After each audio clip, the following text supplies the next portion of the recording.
Zviri kubatika here zvakanaka izvi? Munoziva here vasikana kuti ngatiti ndine mari ndobva ndada mai avo. Vanogona kunditi yes, ndine mari. Ndorivhesa futi upenyu hwangu ndodzoka kwavari ndisina mari. Vanogona kunditi yes, ndisina mari. Ndorivhesa futi upenyu hwangu ndodzoka kwavari ndichirwara nepfungwa. Pane pandichadzoka ndiri mustate yekuti vanoti ndinozvika. Zvazviri kureva ndezvekuti upenyu uyu huri dynamic. Unoroorwa nemunhu aine zvinhu zvaari kuona zviri pauri zvaari kukudira zvinogona kumuka mangwana. Fuse iye ikatsva, ndandataura zvezvi kuti mangwana waakupenga, waiswa cheni uri mumba, une murume raanokugezesa uchirwara pfungwa, une murume raanokubikira achikufidha.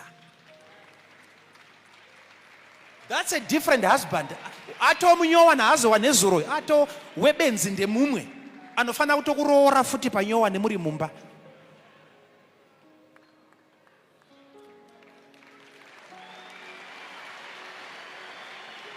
Mota dzacho idzo dzidzi dzinofambwa nadzo. Tiri kudada nezvinhu zvino zvatisingazivi kuti mangwana zvinotisvitsa papi. Alright, ngatiti yakuremadza, yambokupa murume anoida, yochikuremadza, wagara pauche. Murume manje aida mota, paane uche nhasi. Ndinozvika. Mubvunzo uri kuti wanhezuro wawakadanana naye newe uchine same husband here. Vamwe varume vamunopiwa naMwari havana kunakira nhasi, vakanakira mangwana. Ndava Mwari anoziva kuti mangwana wakamira sei. But nhasi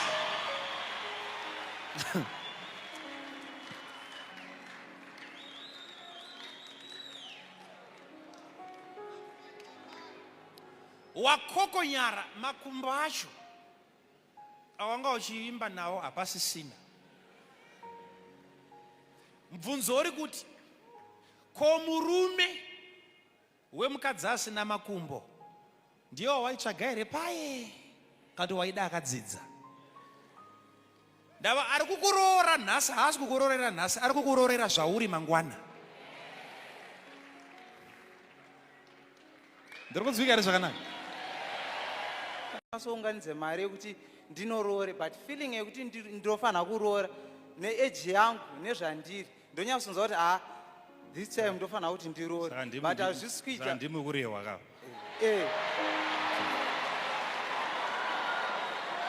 Vasikana vari kunyatsobuda pachena kuti bhudhi unoyatsoona kuti vari kurevesa. Ndizvoka vari kuti aiwa tiri kunyatsoona maefforts kuti munhu ari kunyatsodawo pari zvinenge zviri kungodiwa.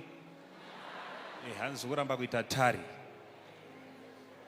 Alright, but ndikuda sort of like a question iri, because icho chichemoka icho. Da kutaura kuti zoni makati titange zvinhu zvatinotanga, handiti kana kutengesa madomasi, handizi. Point yangu ndeyekuti makati kana Mwari wasati wapedza kutila chinhu chinonzi munhu achifanira kuandaritwa.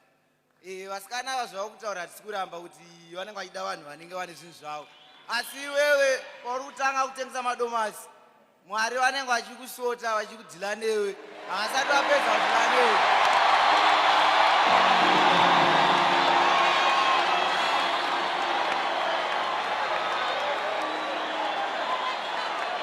Ndida kubvunza kuti pamari yemadomasi iyi ndida kuispina kuti izondisastena kumberi. Ndodira fiyo here kuti ndoita sei? Badze musikana.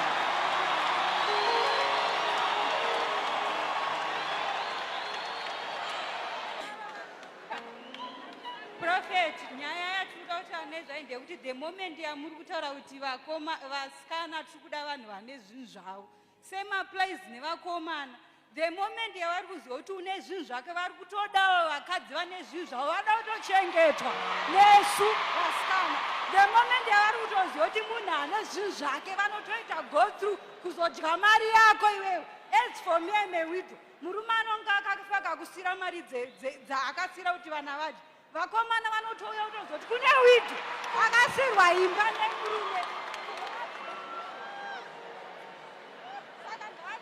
Vakomana ava kuti vashande vasauye kuzodya mari dzevasikana, ende ngavashande kuti inini kana ndine imba yangu ngaasatarisire kuti imba yandinayo iye yake, ngaashande, murume ngaashande.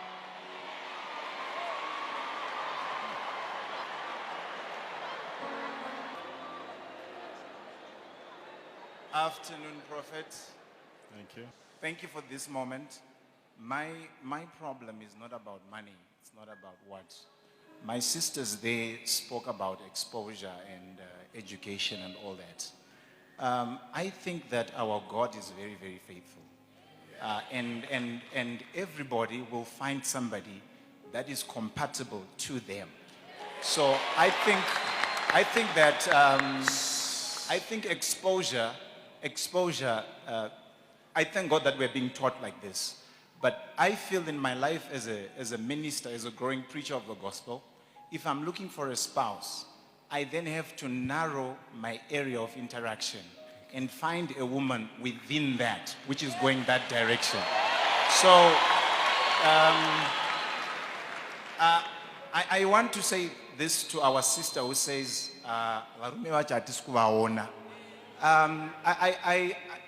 in this church, but I think that if you saw yourself in the things of the Lord and begin to work in the house of God, God will. I think that, you see, I mean, Baba Wedum Porofita, Umana, Banano Shire. I think that the first thing that everybody needs to do is to apply themselves to the Word of God and serve.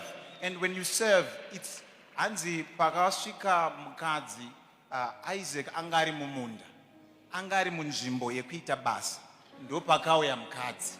It's like I feel good. It's in the area of your productivity that you will meet the person that is compatible with you. That's what I think. And also, I had also another question, but it's also related with this, that everybody has got an altar where they are serving. You spoke about altar in the house of God in terms of offering, but also altar with regards to responsibilities and what. I think that these are the things that you probably look at, like what Papa was saying, that look at the things that he's sacrificing. Look at the level of how much he's sacrificing.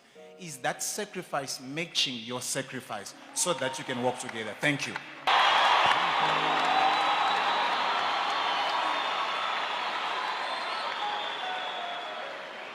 Papa ini mfunzo wangu uri pakuti topaka here mota dzacho, because tikatarira teaching yamakatipa yakatapiwa na grandpa kuti life can only give you what you fight for.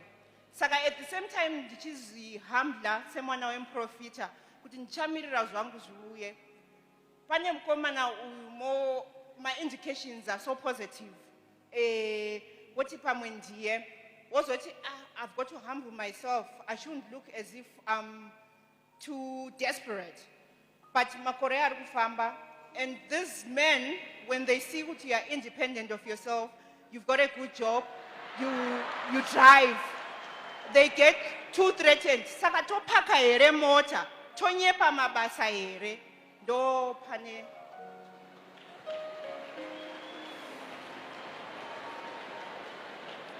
Thank you, Papa, for this opportunity. Papa, I think it's very important as women how you present yourself to your partner, because I think it's not really about the profession you have or what you do, because in a relationship, yes, those contribute, but I think what's important is your character and your behavior. The reaction of Papa is good. Chingwa chacho chinogona kuuya, but unodwa tobuda uchoti chi maya bash ashandike nazo. So I think it's important how you present. And for me, I love a woman who's hardworking, who's got her things. But at the same time, as women, you need to look at the potential that person has. Is he working hard?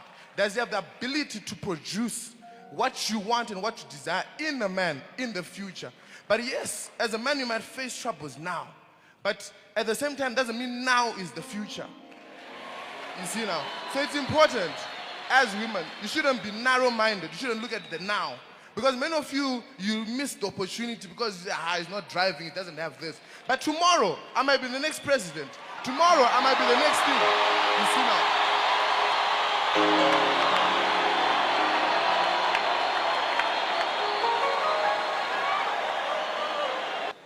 I think, but that doesn't give us men as an excuse not to work hard. Because as men, I know it's, things are tough, but we need to work. Because for me, I was really offended, personally. Not offended in the sense of hurt, but offended to work hard, offended to do things, because at the same time, as men, we shouldn't just, we should go to school, we should do things, But anyway, at the end of the day, I believe this, as women, you should look beyond, not the now. Look at the ability. Does he have the ability? Amen.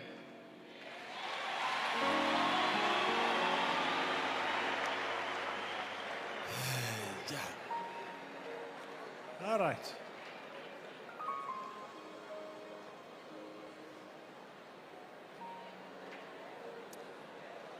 All right. Regaitidai so. Tukona kuti arume vakusumudza maoko. They now want to respond. And I believe they want to respond in a positive way. But maybe from the last contribution, every contribution so far, it's making sense. It's making sense to me. I don't know if every person here is listening. The way I'm listening to you, the way I'm seeing things. I think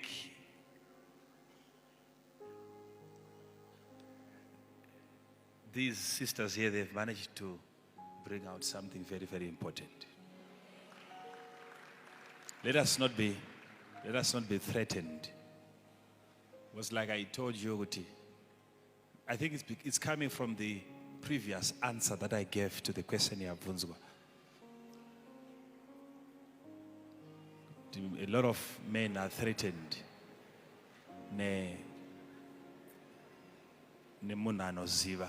But we'll get to that. Maybe last contribution here, maybe sometimes you just look at the now and you don't see the future. Maybe it's also wise in touch, in contact with your mother, your spiritual mother. Now, usa akuna mskana I don't listen to people who are not tinoda kutaura navo mama but avabatike avawanike avadi. Never. Indakakura ndiri pakati pevanhu vanonzi avawanike nemapastors anonzi haape munhu nguva. But every time ndaiziva zvinoitwa kuti ndiwane attention yemunhu iyeye. Hakuna munhu anonzi ari too closed zvokuti hapasvikiki. Never. Chero munhu anonzi ari busy zvakaita sei anonzi haawaniki. Kune munhu anomuti morning say kumba kwake. Kuna anomuchekera lawn wanotandara naye. Kuna anomubikira mumba. Kune vanhu vanoswera achitamba navo iye achinzi haawaniki. Kusawanika kwake kusawanika nevamwe but ane vanoswera navo. Iwo wakachuza kusavi ivavo vanoswera naye. Dati muterere zvakanaka naka. Your mother is here. Maybe mama munogona kungotipa briefly kuti chamakaona changa chiripo. Panga paine, because these people are saying, we look at you and we are saying, yes, this is it. But take them back to where we started from. Panga paine, because imimangami nei murume nyanga inei pane rezvino. Maybe tiwetambanudza nyaya yacho pamwe zvinongoti batsika.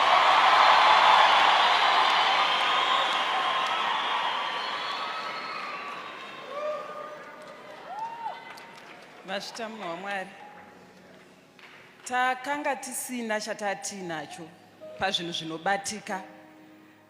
Profeti vanogara vachizvitaura kuti vanga vaine gumbeza ravo rimwe chete ravakapiwa vachienda kuBible College namama.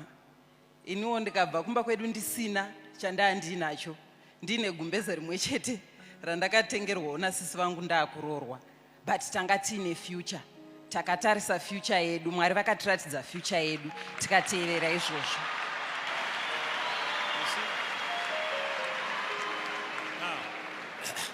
Now, are we saying every person should start like that? No, that's not the standard. We are not trying to introduce any doctrine here. Could you talk doctrine here? Could you tanga in the Gumbezi one? No. But I'm taking from the last contribution here, you must understand that now is not the future. And the future is not now. And also a contribution from there, you also need to narrow your expectations. Because maneta akakandwa akakura achibamwa achimhara nekusina mvura hakuna hove dzinobva ikoko.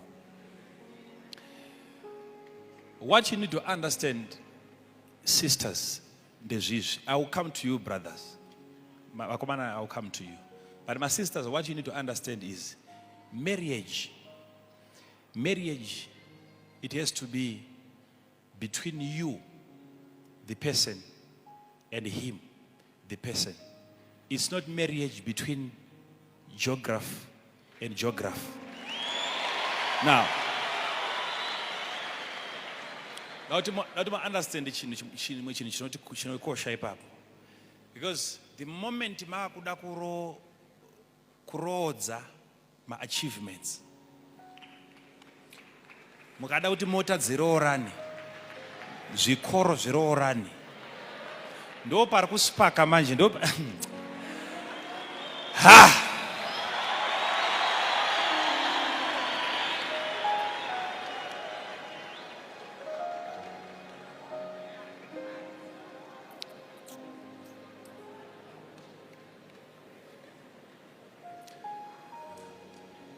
Unomboziva here vasikana imimi kuti kana madzidza zvakadai so, chaakutodiwa kuti munyasogara zvakanaka, hakusisiri kutowana akadzidza semi. Gari kutaurire, hamupagari. Ukaona, nterere zvakanaka.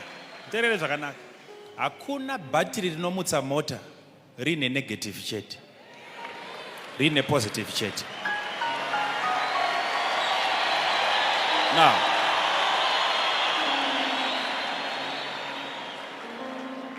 marriage haifanira kunyasoshanda ndeyekuti iwe kana wa positive kuchikoro, ukawana positive mumba imomo, hakuna mota inomuka, hakuna magetsi anobaka, hapana rwendo. Now, inove hondo ya headmaster na headmistress. Muri kurodzanisa mabhuku.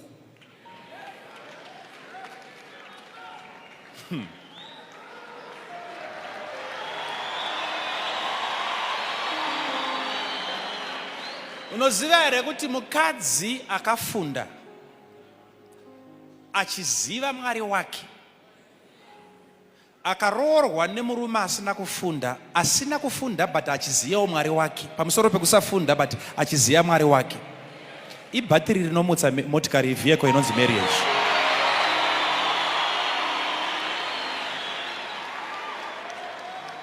Problem yamuri kuita ndeyekuti when you get into marriage, you are seeing marriage as a place of exhibition.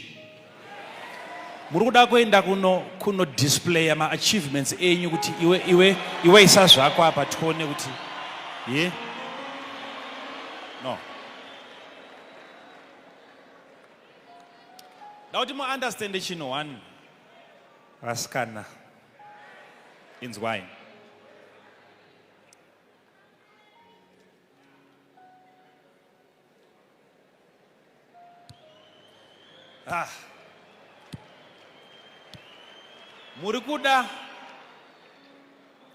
Murikuda husband ere kandi mukuda maprofessor. Okay. Musakanganisike zve ndichiri kumbo ataka ndikuya kuside kwacho kwamuri kuda kwacho. Ndichauya kuside kwamuri kuda.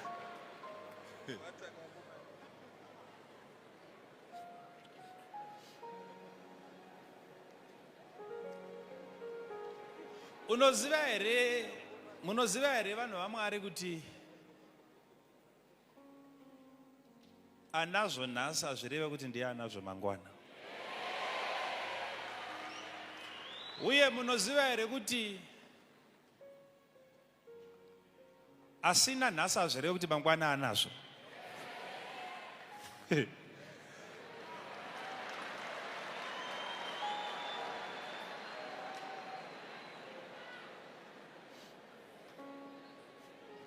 Okay.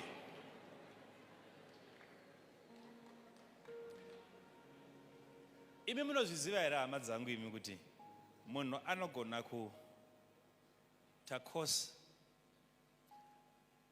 yekuti anogona kutora 5 years achiita course yake, agoita dzimwe 2 dzeimwe course, dzimwe 3 dzeimwe course, right? Agove nedegree rechakati nechakati nechakati. Hama onarara atitaura, right? Munoziva here kuti upenyu zvinotora just a small spark mubrain dzemunhu kuti chikoro chese chikanganwike kuti zita rako unonzani. Aya ngatibatsiraneke. Wadzidza zvese zvichikoro chaunganidzwa basa wakurigona. Fuse inongotsva one day. Ugodona kubva ikoko kusvikodzika zvokuovateka murume asina kudzidza ugoenda pasi pake. Zvekutanga kutichwa kuti zita rako rinonyorwa sei. Now, ikoko manje ukazokusvika uine murume asara uko akadzidzawo. Kune zvinhu zvamusingagone kuconsider vanhu imimi. Kune zvinhu zvamusingagone kuconsider.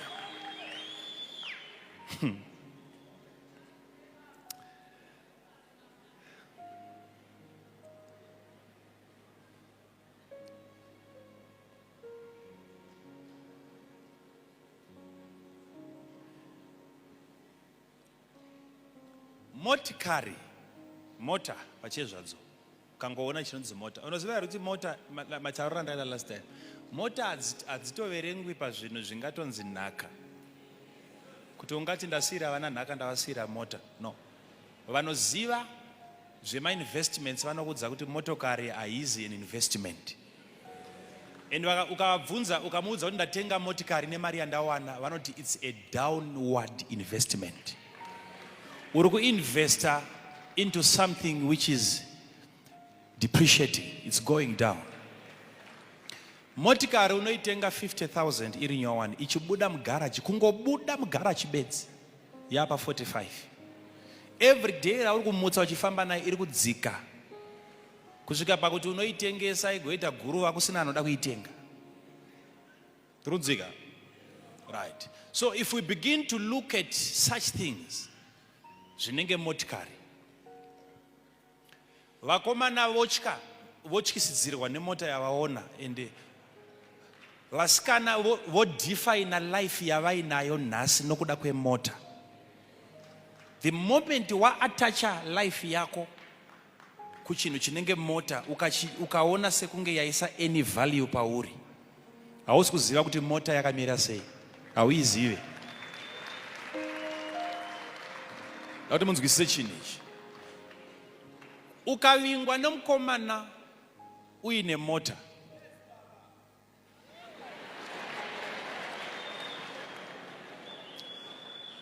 hauna chinhu chiri kukuwedzera value. Iwewe ndiwo uri kutoisa value pamota. You are not special nokuda kwehembe yaunopfeka, but hembe yawakapfeka iri special nokuda kwako iwe wakaipfeka. Uri mwana wechiprofita, baba vako zvavari, mai vako zvavari. Value yakaiswa pauri. Hakuna chimwe chinhu chichaedha value pauri futi. Iwe ndiwo uchaisa value pazvinhu. Saka zvekuti chikoro, zvekuti dzimba, zvekuti mota, zvese izvi hazvikupe a better level. No. No.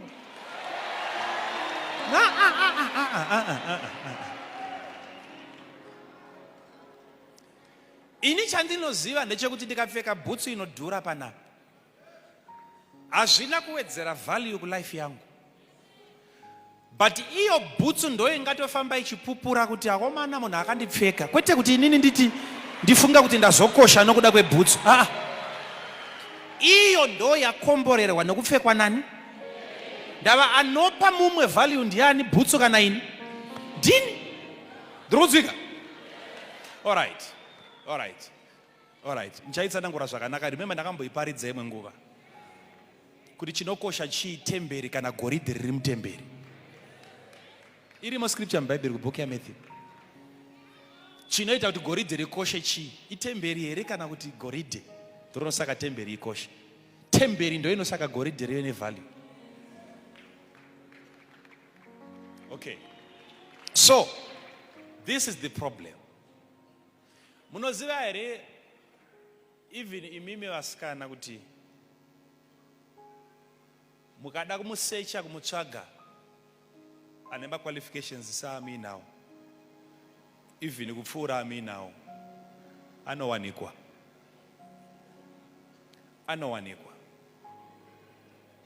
Ukatsvaga akadzidza kupfuura imi munomuwana. But mubvunzo uri kuti kudzidza ikoko nechinonzi husband. Ndava husband nokudzidza mauniversity 2 akatosiyana ekutoti unogona kumuwana ane madiploma, madegree nemamasters muzvinhu zvenyika, but chikoro cheinonzi imba asina kuenda kana grade 0. Muri kuda here akadaro? Because amene zvazvinoita Mwari wacho anenge anotraya kubalansisa here amene kuti munhu akanyanya kumwe kwacho anobva ashoteswa.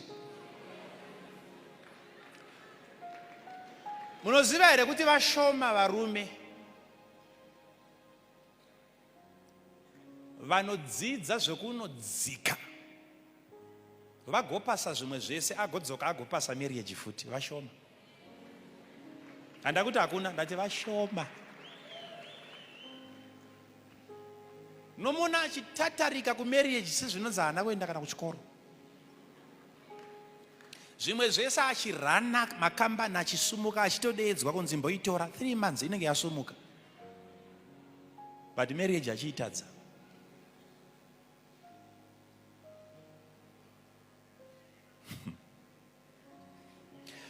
Imimi vasikana kana muine mari dzenyu, muchiwana zvokupfeka, muchigona kuzvitengera, muchigona kuwana zvokudya, chii chiri kuita kuti mude futi inobva kumurume?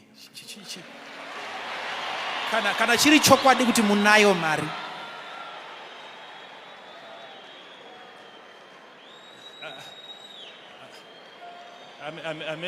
amen patiri kufamba nako kuti listen.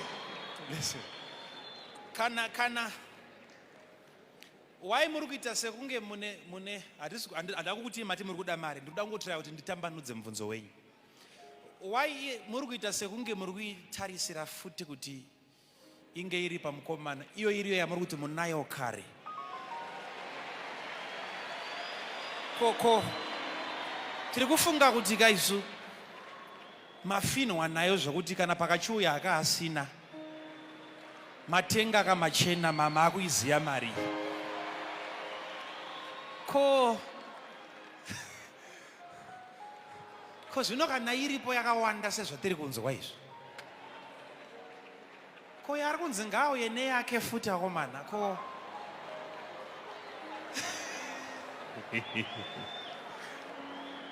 so panogona kunge paine chitsotsi chiri kuda kuitika ipapo.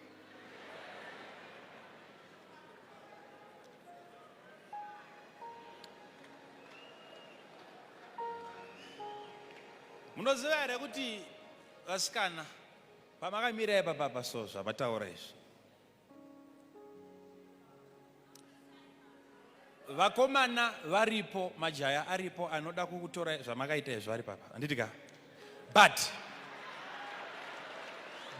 pane nyaya ndepapa, teererai musha, pane nyaya ndepapa, majority yevakomana nevarume vanoda kuroora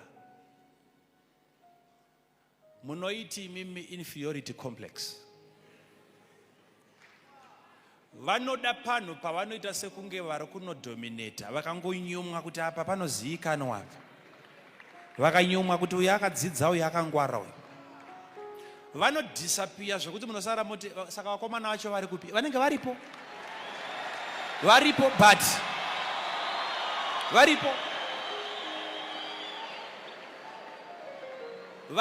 but varume vazhinji vanotya. Aika.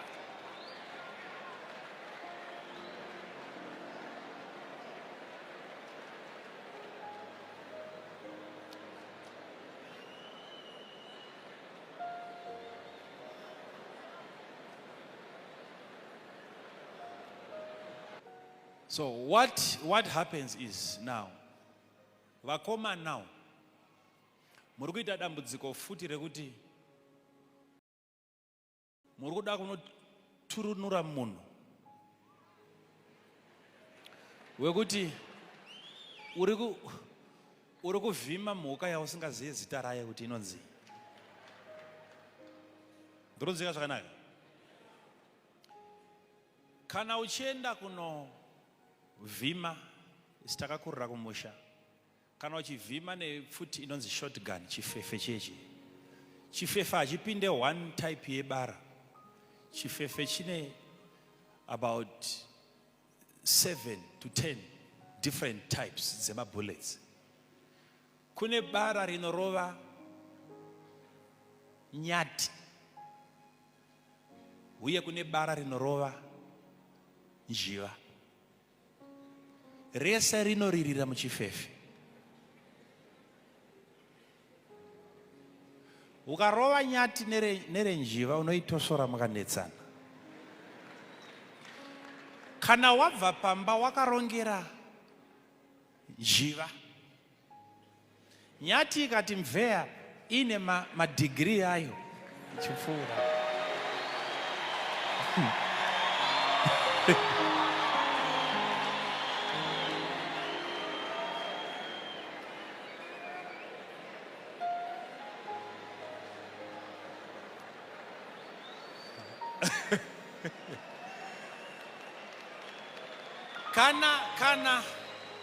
Kana uchiziva, anoziva kuvhima nepfuti iyoyo, anofamba nawo ese ari mubhegi. Kana waona pamuka chimwe chisina zera nebara rawakaisa, unobvisa bara reshiri, wotora renyati wobva waisa. Ende njiva irohwe nerechifuti nerenyati. Right. Ndava pana chaunodya ipapo.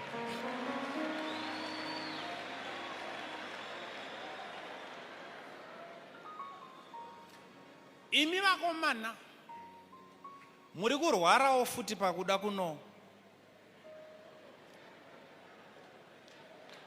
tatapurana nemhuka dzamusina kana zera nadzo. Fanike ndoda kana iri nyati zvayo, chamari kuda nyama kwese kunopera kuti dhu. Chinhu chiye chikaera chakuvara. Nyati ikanzi yakuvara, mukairova nhasi ikakuvara, mukaona ropa rayo, mangwana chinjai kwekuvhimira izvo kuti ropa rayo muchiiteera nyati.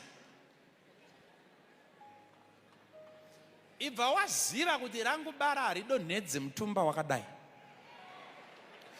Ukada kunotora munhu kumba kwacho kwaari kubva tarisa one. Chikoro chacho chakaendwa kwete zvenyu futi zvemuno izvi. Ipapo uchida kumutora kuti umudzikise ndopaanokurambira kamanjepa. Yato operation kai. What you need to do is you need to know yourself. Usati wada kunotatapurana nevana vevaridzi, ziva kuti iwe wacho unombodzani kuipa papa uri chiiko. Ndiri kunzwika? Ndiri kunzwika here? Zviri kubatika here zvakanaka izvi? Munoziva here vasikana kuti ngatiti ndine mari ndobva ndada mai avo. Vanogona kunditi yes, ndine mari. Ndorivhesa futi upenyu hwangu ndodzoka kwavari ndisina mari. Vanogona kunditi yes, ndisina mari. Ndorivhesa futi upenyu hwangu ndodzoka kwavari ndichirwara nepfungwa. Pane pandichadzoka ndiri mustate yekuti vanoti ndiri kunzwika? Zvazviri kureva ndezvekuti upenyu uyu huri dynamic. Unoroorwa nemunhu aine zvinhu zvaari kuona zviri pauri zvaari kukudira zvinogona kumuka mangwana. Fuse iye ikatsva, zvandataura zvezvi kuti mangwana waakupenga, waiswa cheni uri mumba, une murume raanokugezesa uchirwara pfungwa, une murume raanokubikira achikufidha. That's a different husband. Ato munyowa naazowa nezuro, ato webenzi ndemumwe anofana kutokuroora futi panyowa nemuri mumba.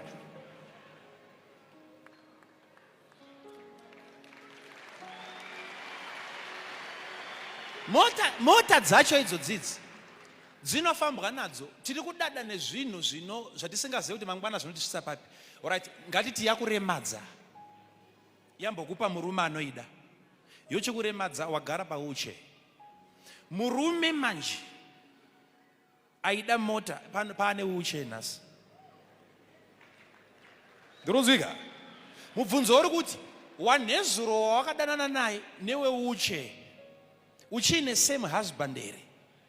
Vamwe varume vamunopiwa naMwari havana kunakira nhasi, vakanakira mangwana. Ndava Mwari anoziva kuti mangwana wakamira sei. But nhasi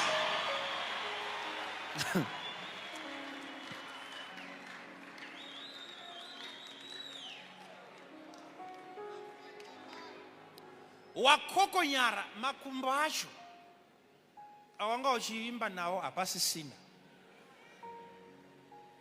Mubvunzo uri kuti ko murume wemukadzi asina makumbo ndiyo waitsvaga here paye kati waida akadzidza? Ndava ari kukuroora nhasi, haasi kukuroorera nhasi, ari kukuroorera zvauri mangwana. Ndiri kunzwika here zvakanaka?